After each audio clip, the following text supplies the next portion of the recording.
On va s'intéresser aujourd'hui à la résolution graphique d'équations, d'inéquations ou d'encadrement qui utilisent la fonction carré. Premier exemple, je cherche à résoudre l'équation x carré égale 4. La première étape, c'est de commencer à faire à main levée la parabole associée à la fonction carré. Si je cherche à résoudre x carré égale 4, c'est que je cherche l'x qui est donc l'antécédent de 4. 4 est donc l'image du x par la fonction carré. Si 4 est l'image du x par la fonction carré, il est donc situé sur l'axe des ordonnées. Je vois que la droite d'équation y égale 4 coupe la parabole en deux points, et ces deux points, ce n'ont rien d'autre que 2 pour la valeur positive et moins 2 pour la valeur négative. Pourquoi? Parce que 2 au carré ça fait 4, moins 2 au carré ça fait 4. Ça veut dire que ici, les solutions vont être moins 2 et 2. Et on peut remarquer d'ailleurs que si j'avais demandé de résoudre x carré égale moins 1, j'aurais tracé moins 1 sur l'axe des ordonnées. Là, je voyais qu'il n'y avait pas de point d'intersection et donc l'ensemble des solutions serait l'ensemble vide. Premier type, assez classique. On a la même chose avec une inéquation. On va faire exactement pareil. On va représenter la parabole à main levée. Je cherche les valeurs du x, ça veut dire que je connais le y qui est à 9. Je place donc à y égale 9 une droite.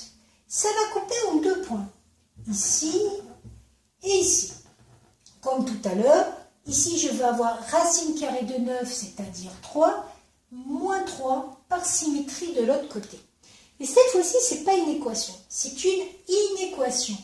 Et je veux la partie de la courbe qui va être en dessous de 9.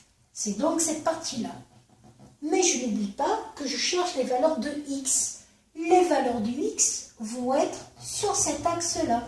C'est-à-dire que les solutions seront l'intervalle moins 3 plus 3.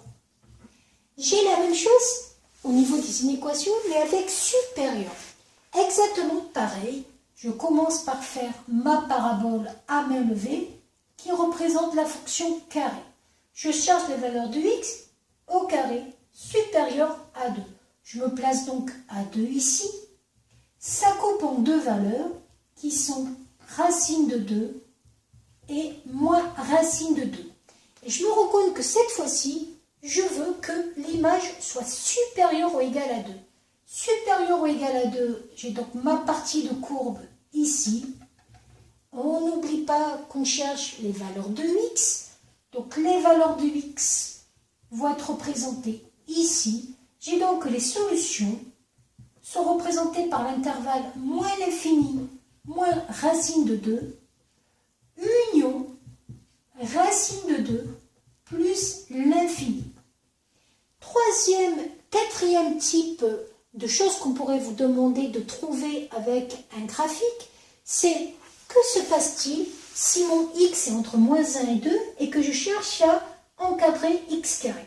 Je vais faire exactement pareil. Je vais représenter ma parabole à main levée, mais cette fois-ci, ce que je connais, c'est x. Il est entre moins 1 et 2. Donc, il est sur cette partie-là. Concrètement, je vais chercher l'image de moins 1. L'image de moins 1, c'est moins 1 au carré. Ça fait 1. Je vais chercher l'image de 2. L'image de 2, c'est 2 au carré. Ça fait donc 4. Et si je regarde bien, la partie sur l'axe des ordonnées qui est parcourue, si je pars de ce point-là, je circule sur la parabole. Ça me fait donc circuler comme ça sur les y.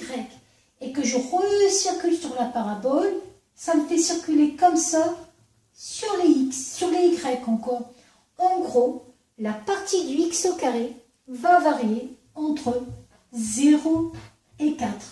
Donc attention, ne mettez surtout pas au carré parce que ce que vous obtenez au carré ne va pas être la solution. Tout simplement parce qu'il y a une fonction qui est d'abord décroissante sur les valeurs négatives, puis croissante. Si je vous avais dit que l'UX était entre 2 et 3, c'était plus facile ici parce qu'on garde des valeurs positives. Donc 2 est ici, 3 est ici, 2 au carré va donner 4, 3 au carré va donner 9. Je regarde où je circule. Si c'est entre 2 et 3, la partie de la courbe qui m'intéresse ici, et donc l'image va être entre 4 et 9. Et vous fonctionnez comme ça pour tous les types d'encadrement. Voilà.